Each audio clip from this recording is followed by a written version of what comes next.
Muy buenas tardes para todos, espero que se encuentren bien. En la jornada de hoy vamos a estar desarrollando la asignatura Psicología de la Educación Inclusiva, ya en la segunda sesión sincrónica de nuestro módulo. Es importante que tengamos en cuenta que en este proceso de formación, nuestras tareas tienen una relevancia, así que es importante entregar las tareas en tiempo y forma. Tenemos como fecha límite de entrega el 31 de mayo para todas nuestras tareas, desde los foros, las guías de actividades, el trabajo práctico y el examen. Así también el examen ya va a estar disponible desde el día de mañana, entonces van a tener tiempo de 3, 4 días para poder elaborar la actividad, que consiste en un pequeño ensayo acerca del proceso de elaboración del trabajo práctico, que fueron los puntos predominantes que ustedes pudieron observar, las problemáticas analizadas y obviamente también aspectos positivos de la elaboración del trabajo. Donde vamos a ver todo lo negativo nomás a la psicología de la educación inclusiva y a la inclusión en sí, y todas esas limitantes que sabemos que existen en nuestro país. Sin embargo, y vamos a darle un poco también un tinte de importancia y relevancia desde la perspectiva de cada una de ustedes, desde el enfoque que tienen, ¿no? Obviamente, el lugar en el que se encuentran trabajando. Nosotros estuvimos hablando la semana pasada acerca del rol del psicólogo de la educación inclusiva. Hablamos que el psicólogo de la educación, debido a las necesidades crecientes y a la inmersión de las personas con discapacidad en el entorno educativo, fueron especializándose y sectorizando la atención. Nosotros en Paraguay, debido a eh, la reforma educativa en 1989, luego de la caída de la dictadura, se han generado nuevas políticas educativas y nuevas políticas de Estado, en las que en la que se entabló con bastante frecuencia el tema de educación. Ha marcado un punto y aparte para el proceso de enseñanza-aprendizaje en los centros educativos privados y públicos. En dicha reforma, en los principios de los 90, se ha planteado la necesidad de desarrollar estrategias que ayuden a superar la desigualdad y la discriminación que existía en el interior del sistema escolar, de allí la equidad que constituye uno de los fundamentos de la reforma. Entre los fines de la educación paraguaya, nosotros tenemos crear o formar a personas, hombres y mujeres, que velen por sí mismos, por otras personas, por su ambiente y que tengan una determinada creencia en Dios y velen además y se fundamenten sus valores en lo que es el cuidado a sí mismo. Eso es lo que nos dice nuestro fin de la educación paraguaya. Al hablar también de la accesibilidad y de la formación de los hombres y mujeres paraguayas, se ha incluido ahí a las personas con discapacidad también. Nosotros hemos comentado en la clase anterior que existe cierta problemática de inclusión a nivel general. Se intenta promover espacios de inclusión. Los profesionales se han preparado también, porque a veces, ¿verdad?, los docentes no se preparan, los docentes no tienen herramientas, eh, pero ¿qué es lo que realmente ocurre? No se va sectorizando bien el trabajo de cada uno de los miembros de la comunidad educativa para fortalecer y favorecer la inclusión.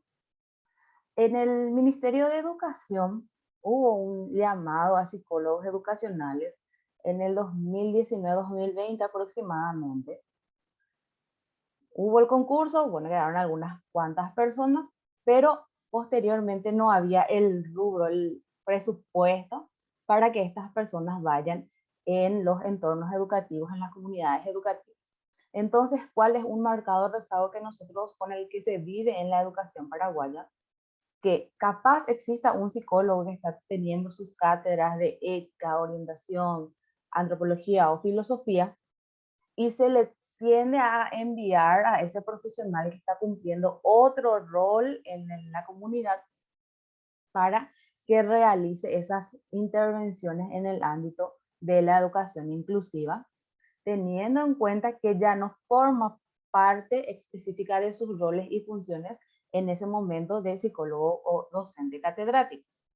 Otra problemática que se encuentra a la hora de hablar de la inclusión en educación paraguaya, esa falta de diálogo que pueda existir entre el psicólogo, ya sea de una institución privada o pública, especialista y con las herramientas suficientes para crear mallas curriculares adecuadas para los estudiantes, favorecer a la inclusión, promover estos espacios de diálogo, y no existe la comunicación adecuada con los docentes. Y otra problemática también, que nosotros como seres tan complejos que somos, con nuestros temores, con nuestros miedos, cuando a una familia, cuando de una familia nace una persona con discapacidad, genera todo un duelo. Ese duelo debe procesarse. Y a veces los padres de personas con discapacidad están con mucha cantidad de información y tienden a creer que todas las personas de su entorno o están discriminando o no están sumamente preparadas o adecuadamente preparadas para favorecer a la inclusión, y llegan a ser también violentos con las otras personas que forman parte de la comunidad educativa. El estrés de los padres o de los padres que son, perdón, de los padres de personas con discapacidad, de los padres de personas con discapacidad, es un estrés completo, el estrés del cuidador que ellos van sobrellevando. Entonces, a la primera persona que se le encuentra en el camino y que en teoría no atiende las necesidades educativas de sus hijos, tienden a generar toda una problemática, una discusión. Tengo una colega que trabaja equinoterapia y está en trastorno del espectro autista, trabaja con niños con Asperger y autismo. ¿Qué es lo que comenta ella en cada reunión que nosotros tenemos? Que además de trabajar con los prestadores de servicio de la equinoterapia, que son personas, no psicólogos, pero sí amantes de la atención a niños formados en equinoterapia, y los padres vienen y con toda la rabia del mundo se enfrentan a estas personas. Así que el estrés con el que deben lidiar todos los miembros de la comunidad educativa también es bastante amplio. Como mencionamos, siempre se le intenta echar la culpa al docente. El docente luego no está preparado, el docente no quiere luego capacitarse en el área de educación inclusiva, el docente luego es caigüe, no quiere cumplir lo que dicen las reglas normativas, pero nos damos cuenta que en nuestro sistema educativo y en las políticas está bien lindo todo este proceso de educación inclusiva, equidad y acceso a la educación igualitaria para todos. Pero a la hora de ir a las instituciones, ya sea de nivel inicial, escolar, nivel medio y educación superior, existen barreras actitudinales que ustedes estuvieron desarrollando su trabajo práctico, comunicacional. Yo como docente, psicóloga, docente universitaria, tuve un temor muy grande que les estuve comentando a las compañeras la semana pasada. Tengo un alumno que tiene problemas de lenguaje, trastorno del lenguaje. Entonces, yo en esa mi aula enorme no puedo entenderle a mi paciente, perdón, a mi paciente, a mi alumno.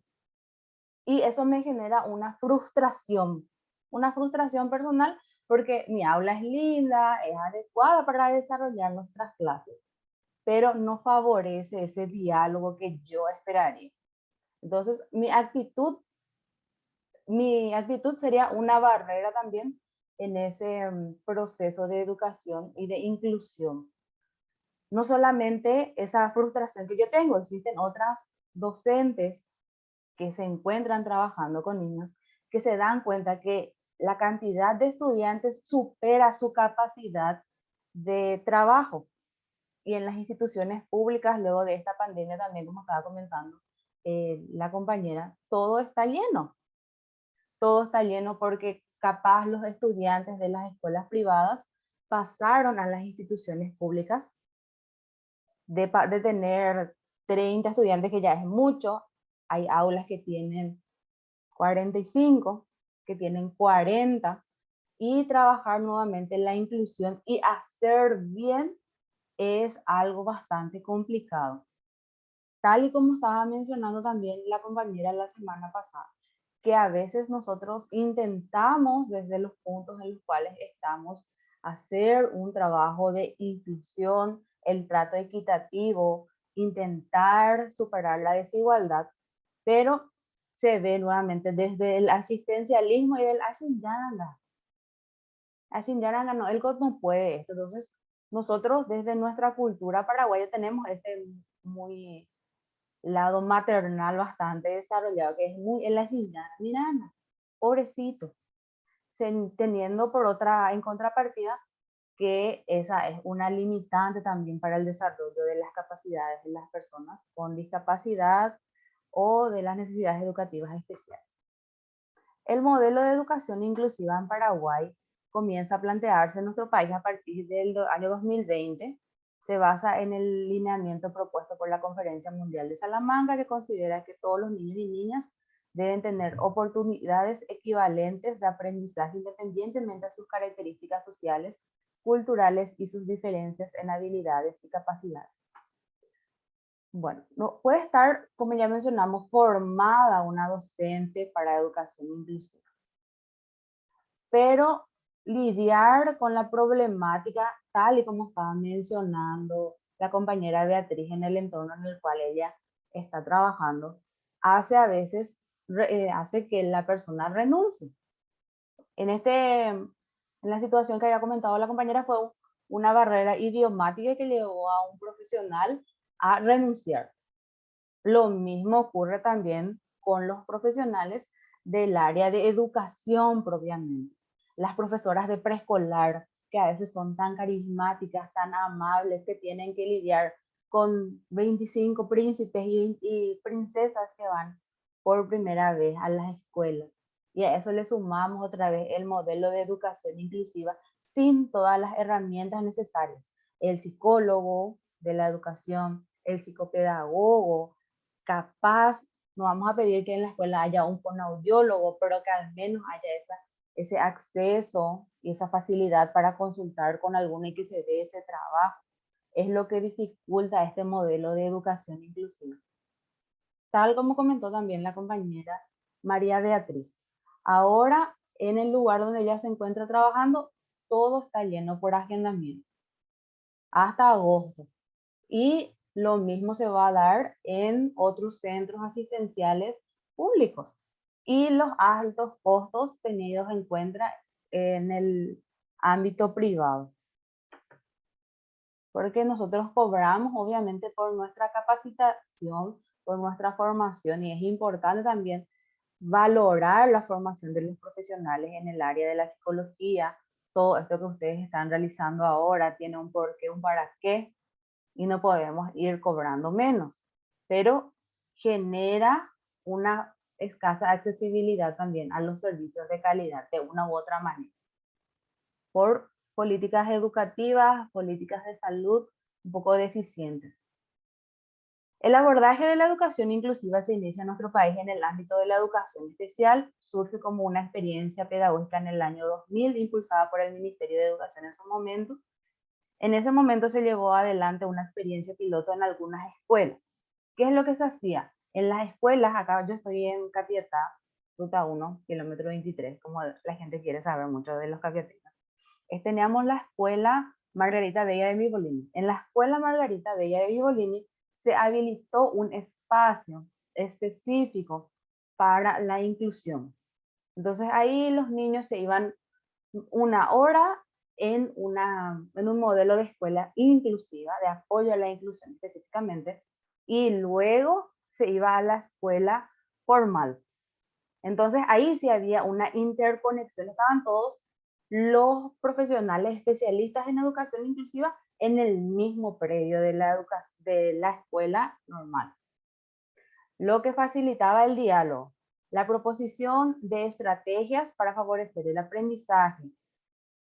Visualizaba las problemáticas de las docentes también y de una u otra manera el psicólogo de la educación inclusiva y en su rol de facilitador brindaba herramientas para ir derrumbando las barreras existentes o favoreciendo, no vamos a decir que de una u otra manera, de una se rompe toda la barrera y se elimina completamente, sino que favorece a la eliminación de estas barreras.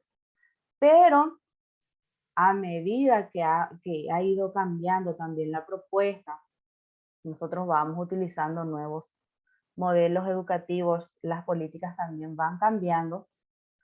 En todas las instituciones de educación superior, educación formal, debe estar abierto para el acceso a personas con necesidades educativas especiales y personas con discapacidad.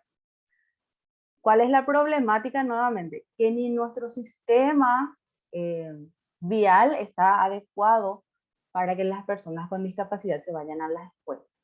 Y menos las articulaciones en los currículums. Cada una de las necesidades educativas especiales debe ir adecuada a unas técnicas específicas para favorecer el desarrollo. Y ahí nuevamente hace papel importante el padre de la familia, ¿sí? Hay familias que aceptan el diagnóstico de su hijo. Es un niño con trastorno del espectro autista. Es un niño con trastorno de déficit de atención con hiperactividad. Es un niño con algún trastorno del neurodesarrollo. Pero existen otras personas, otras familias que no, lo cual vuelve a dificultar ese modelo de educación inclusiva que se favorece en nuestras políticas educativas. ¿Alguna experiencia que quieran comentar de sus lugares de trabajo relacionadas a la educación inclusiva o al modelo de atención psicológica a personas con discapacidad?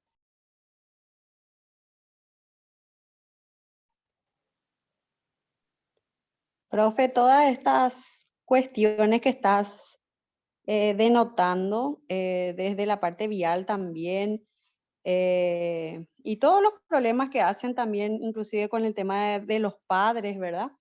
El no aceptar primero el hecho de que su hijo tiene discapacidad, hacen que finalmente una persona con discapacidad no reciba la instrucción adecuada, la estimulación adecuada también.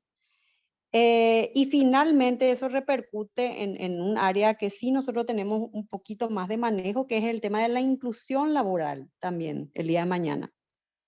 O sea, ¿qué pasa con las personas con discapacidad? No reciben la educación, o sea, tienen también ellos una desventaja en el tema de educación. Muy pocas personas con discapacidad tienen la instrucción necesaria como después para acceder a un trabajo, por ejemplo. Y eso es lo que O sea, ustedes visibilizan repercute. mucho también en su entorno laboral, en el cual ¿Cómo? en lo que ustedes visibilizan mucho también en el entorno en el cual se encuentran. Creo que una de las Sí, compañeras sí. está en recursos humanos, ¿verdad? Sí, estamos en recursos humanos unas cuantas. Entonces ese impacto, todo ese modelo a veces rezagado, obviamente las personas que son formadas en el ámbito educativo deben llegar a algún momento en la empleabilidad y se genera toda una problemática asociada nuevamente. El marcado rezago en todo. Estamos bastante rezagados en educación y en salud.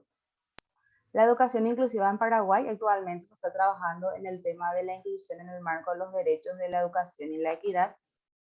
De esta forma, el abordaje de la educación, de la inclusión, no se restringe en el ámbito de la discapacidad y está planteado como un abordaje integrador para trabajar en la superación de formas de discriminación e inclusión. Sin embargo, este proceso es creciente en el campo educativo y todavía no se puede hablar de una visión consensuada. Esta problemática que estaba comentando María Beatriz acerca del idioma, ¿verdad? Es algo que nosotros tenemos bastante marcado. Y yo como profesional voy luchando contra eso, ¿verdad? No como discriminación a las personas que hablan guaraní ni nada, ¿verdad? Sino que esa facilidad para interactuar, para hacer llegar la información que puedo desarrollar en castellano a mis estudiantes con lengua materna guaraní es algo bastante complicado también en los entornos laborales un poco más del interior del país. Y bueno, nuestra política educativa, nuevamente los manuales, los documentos que se utilizan a nivel de educación están preparados para una formación en lengua castellana. Capaz también en los entornos en los cuales ustedes se encuentran, obviamente nosotros no vamos a esperar que los libros vengan todos en guaraní, ¿verdad? Porque ni las personas que tienen lengua guaraní como lengua materna, guaraní como lengua materna, van a poder entender, porque va a ser un guaraní muy técnico, muy cerrado.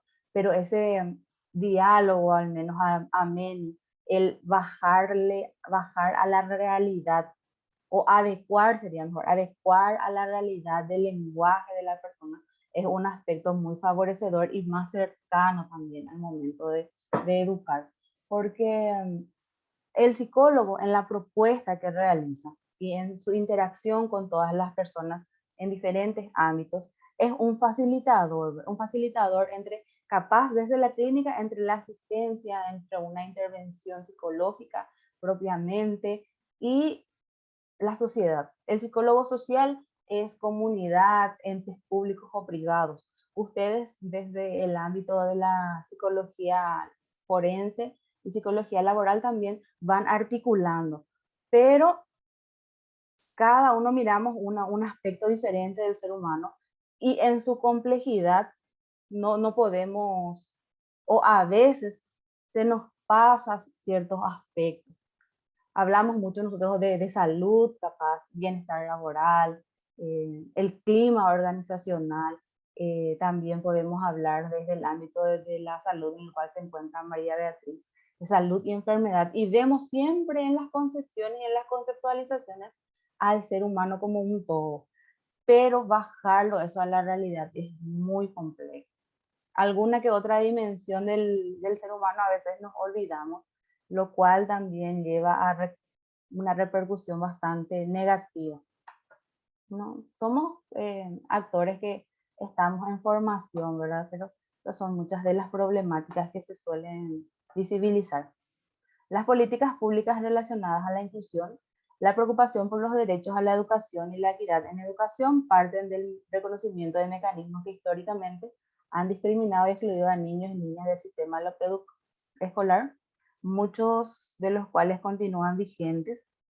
Una de las problemáticas que se evidenció en, en este momento de la pandemia, ¿no?, es no tanto abordando desde la psicología, desde la inclusión propiamente, pero sí desde la discriminación, fue aquellas personas que tenían un nivel económico alto, alto ingreso, capaz falleció algún familiar, se gasta mucho en las internaciones por el COVID-19, ha generado que se vaya a otras escuelas. Y eso marca totalmente también el desarrollo del niño, del estudiante, de la persona, y genera una que otra problemática a nivel personal. Debemos tener en cuenta además que los mismos están relacionados a nivel socioeconómico, la lengua, el género, la pertenencia a ciertos grupos culturales.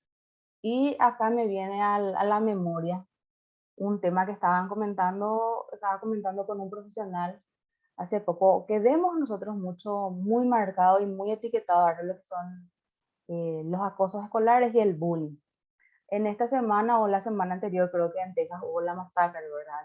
De un joven que se fue y le mató a muchos estudiantes.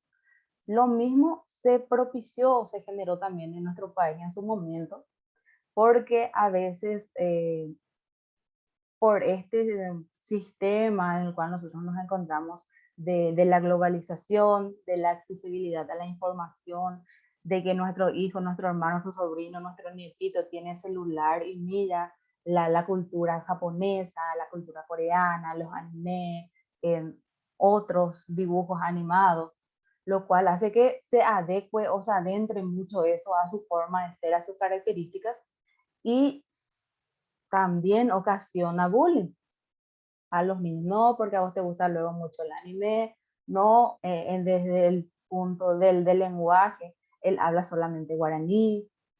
Hay en una escuela donde yo estoy también, una mamá le dice a su hijita, fulanita, vas a hablar en castellano, nomás intenta que no hablar en castellano, hace todo lo posible para hablar en castellano, les. Pero no es necesario tampoco obligarle al niño que hable en castellano si su lengua materna es el guaraní. Otra problemática es el nivel socioeconómico, lo que estábamos hablando de la problemática que generó también la pandemia y la desestabilización a nivel económico. Personas cuyos padres tenían buenos ingresos económicos, capaz falleció algún familiar, sostén de la casa, o internaciones de varios días de más de 50, 100 millones en terapia intensiva, genera una desestabilización, lo que puede llevar a que el niño capaz se mude de escuela y se genera una gran situación conflictiva en ese entorno educativo, y son las docentes las que lidian con todas estas problemáticas. Los docentes en su formación académica tienen psicología general, psicología comunitaria, psicología del desarrollo, creo, psicología educativa, pero no es igual a la formación que nosotros tenemos en el área de psicología. Y no es igual otra vez a la formación que tiene el psicólogo educacional y las herramientas. Así que sería bastante importante que en algún momento se reviera y que los psicólogos formen parte también del equipo interdisciplinario, multidisciplinario en las instituciones, lo cual favorecería también a la inclusión. Actualmente en educación están los programas de psicólogo de nivel inicial, pero como su nombre lo dice, psicólogo de nivel inicial, se centra nada más en esa etapa. A veces algunos que otros en su buena fe se van y realizan breves intervenciones, charlas, psicoeducación a otros cursos. Pero debemos tener en cuenta que nosotros como profesionales del área de psicología, cada uno estamos formados en una especialización nuevamente.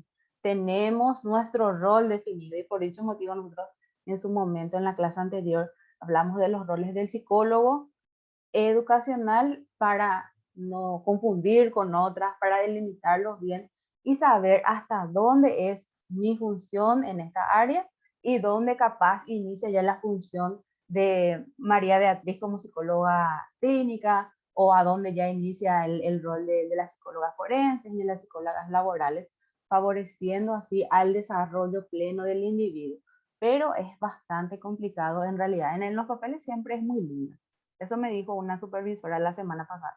Ah, nosotros tenemos una linda política educativa, tenemos muy lindos planes y proyectos, pero el presupuesto para implementarlos, tomar en serio a veces eso, que exista, no sé, no vamos a decir preparación de los docentes, porque los profesores así se preparan, pero que exista ese apoyo de los entes políticos, públicos, para favorecer el desarrollo es bastante grande, y ustedes que se encuentran trabajando en instituciones públicas lo visibilizan todo el día. Capaz cada día les sale una nueva normativa, reglamento súper lindo, redactado muy chururú y todo eso, pero llevarlo a la realidad es complejo. Como mencionó una de las compañeras en su momento, en la clase anterior, nosotros tenemos nuestro reglamento de inclusión a personas con discapacidad en el ámbito laboral en el Poder Judicial. Pero a veces la función no está bien delimitada, puede ser, se llega al asistencialismo, a la senyaranga, o está ahí porque el documento dice que debe estar ahí una persona con discapacidad. Así que son grandes problemáticas que nosotros vamos discutiendo como profesionales ya de este alto grado, ¿verdad? En el cual más que formarnos en el ámbito de adquirir conocimientos teóricos, sino que nos centramos más en el desarrollo del pensamiento crítico, ya favoreciendo la creación antes de la copia, ¿verdad? Que se habla mucho también. La exclusión educativa también se vincula a la dinámica económica y social que vive el país, tales situaciones como la pobreza, las condiciones y las características de las familias y los procesos migratorios. Las diferentes formas de discriminación se reflejan en la repitencia, la sobriedad, deserción y bajos resultados del aprendizaje, aspectos que conducen al abandono y la exclusión de la educación formal. Acá cuando me dice sobriedad y repitencia, viene a mi memoria una niña con la que yo trabajé por mucho tiempo. Ella ingresó en la escuela, ahora tiene 14, 13 menos 5, hace 8 años atrás, hace 8, 9 años, no sé, 2012 más o menos, 2011 más o menos. En el 2011 aproximadamente, todavía no existía esa ley que nos dice que los niños de 5 años cumplidos hasta el tanto de mayo nomás ingresan, 31 de mayo, abril, no, 31 de marzo, nomás ingresan al preescolar. ¿Qué generó en ella esta problemática? Ella ingresó al preescolar con 4 años y cumplía 5 en noviembre, primeros días de noviembre.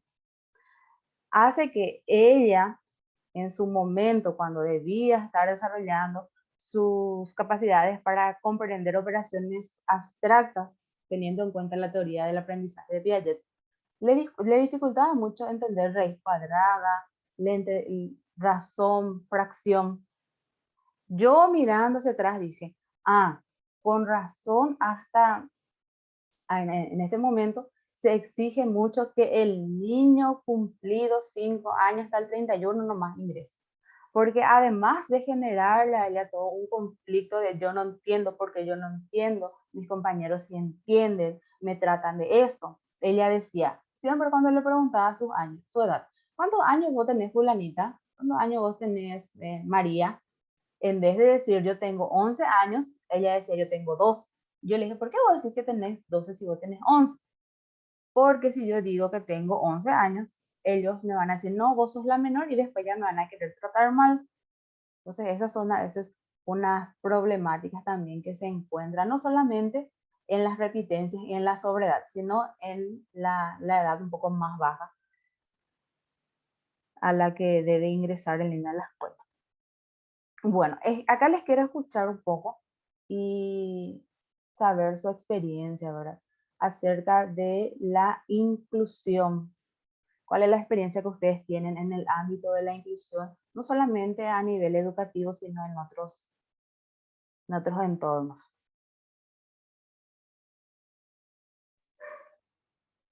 Hola, profe. ¿Qué tal? ¿Cómo estás? Inés, ¿todo bien? Inés te ¿Qué saluda. tal, Inés Inés? Balmori. Un placer. Súper. Igualmente, profe Ana. Yo quisiera comentar mi experiencia desde el ámbito laboral, realmente, donde me tocó el tema de la inclusión. Así también hacer un comentario, profe, sobre el tema de la educación inclusiva. Si bien yo no estoy en ese ámbito, nunca lo ejercí, no es mi campo, sí me tocó enseñar en el interior del país, en la zona de San Pedro, en el ámbito de la educación superior. Y profe, vos sabés que teníamos ahí los propios alumnos de la universidad, nos comentaban, yo justamente le preguntaba sobre el tema de inclusión educativa y me dice que la mayoría de la gente, si tienen sus chicos con condición, con discapacidad, algún tipo de discapacidad, no lo envían al colegio, directamente, profe. O sea, realmente estamos, son todas personas en situación de vulnerabilidad mismo por la parte económica, cuestión de infraestructura, hablamos también de la parte de la capacitación del docente. eh, eh, Realmente uno de los alumnos tenía un hermanito con síndrome de Down y yo le había preguntado si cómo hacía y la mamá no le enviaba al colegio. 8 años ya tenía, profe, la criatura. O sea, esas son realidades nuestras del Paraguay, profe. Si acá inclusive, no digamos tanto acá en Central, pero sí podría ser un poquitito, por decirte, qué sé yo, hacia Cordillera, imagínate lo que es en San Pedro donde me tocó. Entonces nos queda un gran desafío todavía en parte de la parte de educación inclusiva, ¿verdad? De la misma concienciación y sensibilización con los padres, profe, porque es como esconder o es como todavía esa sobreprotección del anga, como vos decís. Respecto a mi experiencia en el ámbito de inclusión, sí tenemos compañeros en el ámbito laboral, muchos de ellos son profesionales, muchos de ellos también tenemos con el ANGA, la persona que somos partidarias con mis compañeras que están también acá en el doctorado, de que la persona que se incorpora con discapacidad viene a sumar en igualdad de condiciones, ¿verdad? Y muchas veces, más que nada, es para llenar esa cantidad que nos exige la ley, ¿verdad? Entonces, de repente viene a incorporarse esa persona, no con el perfil para un cargo que se le designa. Entonces, ¿cuál es el inconveniente? Desde el vamos, profe. Se le incorpora a la persona, generalmente con alguna discapacidad cognitiva, déjale nomás ahí. Entonces, vos le haces, de repente hacíamos una entrevista, ¿y qué hace vos en tu oficina? Le cebo terere, me voy a pagar la cuenta de Ande. Y estar así en esa condición 6, 7 horas, es toda una situación, profe. Así también como tenemos excelentes compañeros con discapacidad física que fungen de jefes en el área administrativa, más lastimosamente no, me toca a mí de cerca personas que están por el ANGA, personas con trastornos mentales, muchas de ellas no medicadas. Entonces, toda una situación, profe, una cuestión de educación, como yo digo, eh, falta de interés. Para mí particularmente, que estuve como 6 años en esa área, falta de interés y voluntad es llenar el cupo, los controles de la función pública en los entes públicos, ¿verdad? Entonces falta concienciación y sensibilización, profe. Quiero hacer un rasgo con Nélida, que está acá, nuestra tesis de maestría, profe, sobre la percepción, las actitudes que tienen hacia las personas con discapacidad psicosocial. No te cuento cómo salió nuestra conclusión y que le hicimos más o menos a 300 personas, creo, Nélida. Entonces, nos falta muchísimo en educación. Cómo actuar en casos de crisis. Ellos decían llamarle al policía, llamarle al 911, imagínate, profe. O sea, es toda una falta de educación. Eso es lo que puedo decir en cuanto a nuestra experiencia. Aspecto positivo, sí. Hay muchas personas, profe, que necesitan muchas veces también el apoyo de sus familiares mismos. Muchas personas que son profesionales y que hay que darle también su lugar, profe. A veces en condiciones de igualdad, cuando hablamos de equidad por el tema de los salarios, tenemos profesionales con discapacidad física, profe, qué sé yo, por decirte, abogados y están ganando un salario mínimo, están trabajando igual que otra persona en esa profesión. Hay personas que vienen a aportar, que vienen a sumar y tienen los mismos derechos que nosotros. No me quiero nomás extender mucho, profe. Está muy bien, muchísimas gracias por tu aporte. Pero es muy cierto, esa es la realidad de que en el interior del país, a mí me llegaron a contar experiencias en Ciudad de Cazapá, en las cuales a las personas se le ata a los árboles, se le tiene en pequeñas cajas de metal, y me dice una mi alumna, Joango, profe, se hace ubure, o hace huila, se grande y cual vaya puta me. ¿Y qué es lo que hiciste? Me dijo, ya pojas. Y ajá, güera, supe mi intendente cuera, o esa jamás y se tepa y con el pueblo. Y bueno, es una realidad. Porque la señora trabaja justo en inclusión a personas con discapacidad, es un referente de Gazapa.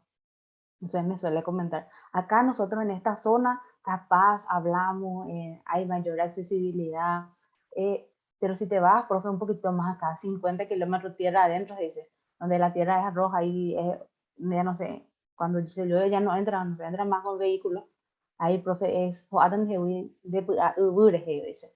Entonces, ella recorriendo así el tema este hay un programa que asistencia también a personas con discapacidad donde se le lleva la tarjeta de BNF. Entonces ella ahí recorrió mucho y me estaba comentando.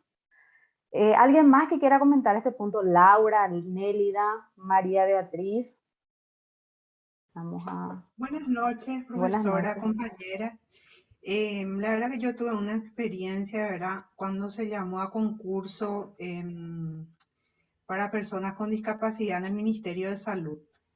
Y nosotros le habíamos preparado a 3 pacientes que vivían en los hogares sustitutos ya. Una de ellas hizo secretariado ejecutivo, tenía inclusive inglés. y estaban, o sea, todas controladas, ¿verdad? Todas súper bien las 3 pacientes. Y se les llevó para el concurso y finalmente, ¿verdad? Entraron en el concurso, o sea, ganaron 2 personas sordomudas. Y realmente una de ellas se quedó así muy decaída, ¿verdad? Lo que pude darme cuenta cuando eso fue que en el propio Ministerio de Salud los más discriminados otra vez eran los discapacitados psicosociales. Y hay otra cuestión también, ¿verdad? Que viene ya de años anteriores, que no tiene que ver tampoco con la discapacidad, pero es de las personas zurdas. Hasta ahora tenemos todavía ese problema de que no hay docentes, inclusive a mí me tocó, ¿verdad? Mi hijo menor tiene 21 años, él es zurdo y la profesora, o sea, estaba en el segundo grado, le dijo, bueno, guarda todas tus cosas, escribí con la derecha porque tu letra es muy fea. Y él guardó, o sea, le dijo que cambie de mano. Entonces él viene todo desesperado y me dice, mami, me dice la profesora, me dice así, y él estaba súper enojado y me dice, vamos a buscar una información, y encontré una información en internet cuando eso que decía, el niño zurdo y el respeto a su lateralidad. Y le dije, ¿querés? Me dijo que me vaya a hablar con tu profesora. Y me dice, no, mami. Y él se fue, le entregó a la profesora y le dijo, le traigo, profe, esto para que se informe. Y después de eso, él empezó a trabajar, ahora él es un gran líder, este muchacho, empezó a trabajar con el tema del día del zurdo, de hacia dónde se tienen que sentar los zurdos. En el preescolar él ya había empezado, porque la profesora le dijo, ¿con qué mano se escribe? Con esta, y alzaron toda la derecha. Y él alzó la izquierda, dijo, yo escribo con esta porque yo soy zurdo. Y es impresionante que hasta ahora todavía exista esa discriminación con respecto a las personas zurdas. Y antes sí que ni qué decir. Y mi hermano también es zurdo y dice que su profesor también le hacía lo mismo. Le ataba su mano con la que tenía que escribir por su silla para que no use esa mano. Una compañera dijo que le pegaba con una regla de madera, pero esta compañera tiene, o sea, compañera de, pues en la Mutual de Salud, tiene 68 años. Dice que la profesora le pegaba con una regla de madera cuando escribía con la izquierda. Sí, se cuentan esas experiencias. Y lo mismo también ahora en las escuelas. En unas, capaz hay 2, 3 zurdos, pero hay una silla nomás para los zurdos. Y le dificulta mucho el tener que prestar atención de la manera de poner su cuaderno durante le cansa mucho luego. Y bueno, todo ese proceso de aprendizaje también es más complejo. No, y justamente esa cuestión de las sillas, me acuerdo que en el grado de él, fue un quinto grado, había 30 alumnos y había 9 zurdos. Y dijo la directora, los padres tienen que comprar las sillas. Y le dijo, directora, eso es discriminación, el ministerio tiene que poner las sillas. Sí. Y Ahora el lo que ministerio pone mesitas también. Eso sí, al menos es más un poco mejor. exactamente. Bueno, seguimos con el otro punto. Acá quiero escucharlo un poco, ¿verdad? ¿Qué tal la experiencia con la elaboración del trabajo práctico? Creo que eso fue su primer trabajo grupal. Bueno, en este entorno virtual capaz no nos conocemos todos. Venimos trabajando ya mucho tiempo juntas, participando capaz de sesiones sincrónicas. Algunos ya están en el segundo año, otros están iniciando, ¿verdad? Pero el proceso de conocernos en el entorno digital es mucho más complejo que en el presencial. Entonces, la idea mía principalmente era que exista ese diálogo entre ustedes para al menos decir, ah, María Inés está trabajando, perdón, María Beatriz trabaja tal parte, ella es, su formación está, capaz en algún momento puedo recurrir a ello, porque en teoría esos vínculos son los que se generan en las aulas presenciales, ese diálogo, el cachiay, el vamos a reírnos un poco de lo que estamos haciendo mal en nuestro trabajo, o el preguntarnos unas cosas a otras. Esta modalidad virtual a mí me gusta mucho porque mi casa queda muy lejos de la universidad. Si es que yo debo irme ahí, debo viajar 2 horas y 2 horas para volver nuevamente. Pero yo me doy cuenta que a veces somos más apáticos en este entorno virtual. Nuestro trabajo se realiza más de manera autónoma, Yo por mí y nos vemos, ¿verdad? Por el resto después en las sesiones sincrónicas a veces con muchos estudiantes, nadie habla, solamente yo hablo solita, pero en este grupo yo me siento muy cómoda, espero que ustedes también se sientan de esa manera, y el trabajo fue una experiencia para conocerse particularmente, no para generar conflictos, espero que haya surtido ese efecto que estaba esperando. La verdad, profe, que fue la primera experiencia en todo el doctorado de hacer trabajos grupales, así, o sea, en realidad entre todos los que estamos acá, ¿verdad? En este módulo. Sí. Y te cuento que por lo menos ya surgió la idea de vernos, Para tomar un de café. encontrarnos.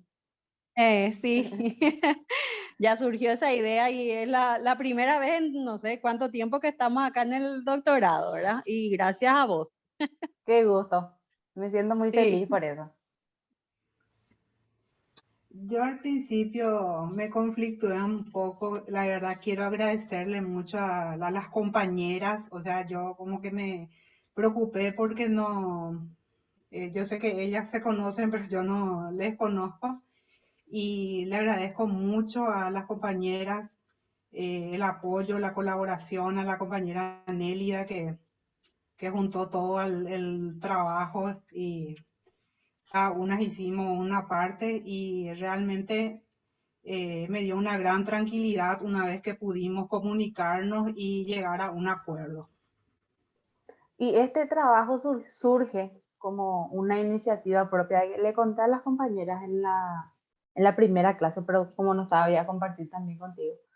Nosotros estábamos haciendo nuestra especialización y era en pandemia, ¿no? Yo dije, voy a aprovechar, voy a estudiar una especialización. Hice.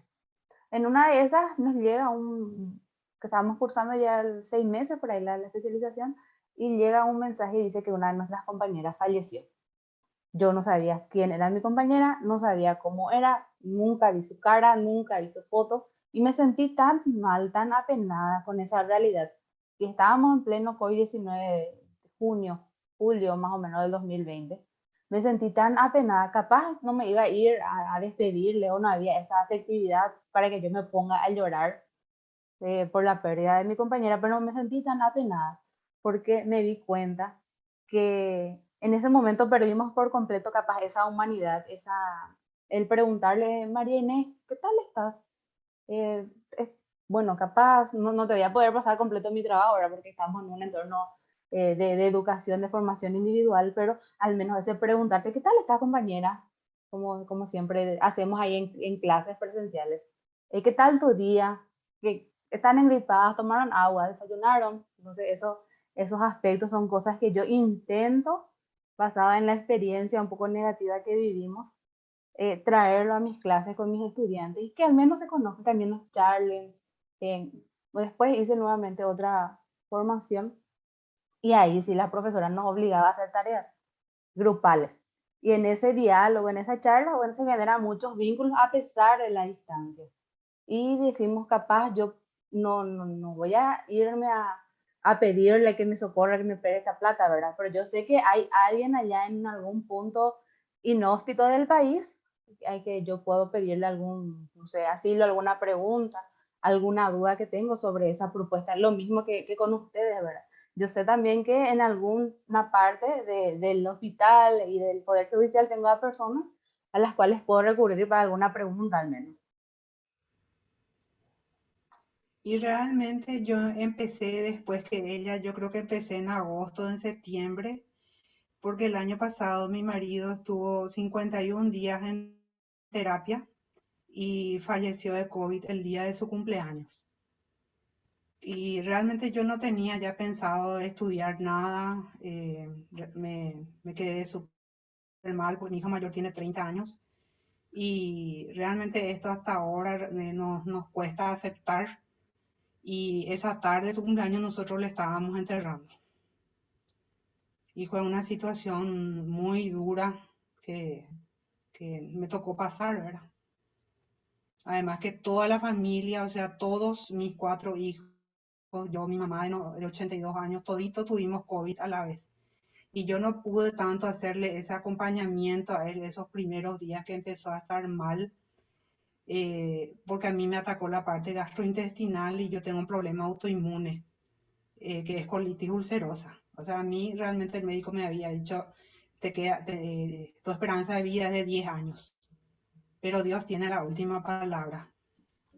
Y estás acá compartiendo con nosotros y también conociéndote un poco en ese enfoque, ¿verdad? En ese enfoque Sí, de, como mencioné hace rato, nosotros somos muy complejos, tenemos varias dimensiones y en esa interacción a veces en la clase, en la formación profesional que nosotros tenemos, es obviamente aprender, prepararnos, obtener nuestro título, pero también esa socialización, esos vínculos, el casi hay, el triste, estar triste, el compartir momentos son los que generan experiencias y experiencias amenas también a lo que sea para recordarnos, en mi doctorado pasé bien porque bueno, mis compañeras eran de esta manera. Capaz nos vamos a encontrar recién en la graduación, ahí con nuestra ropa toda negra, ¿verdad? Pero sabemos que estamos ahí el uno para el otro para cualquier situación que pueda aparecer también. Laura, Inés, ¿algo que quieran comentar? Sí, yo me quisiera dirigir a Beatriz. Quisiera comentarle de que yo también empecé este año, así que el año que viene seguiremos juntas como compañeras. Y, y bueno, también decirle esto que ella compartió, que de su pérdida tan grande, muchas personas han perdido. A mí no me tocó vivir esto con el COVID por lo menos. Sí perdí familiares cercanos también y espero que todos podamos seguir adelante, recibir consolación y bueno, decirle también a Beatriz que vamos a continuar estudiando el año que viene, vamos a seguir compañeras y bueno, ojalá que terminemos muy bien este doctorado. Y gracias también a la compañera Nélida que contribuyó mucho para que podamos lograr este trabajo en conjunto. Qué gusto. muchísimas gracias, Laura. Sinceramente, de todo corazón te agradezco. Nélida, Inés, ¿algo que quieran comentar?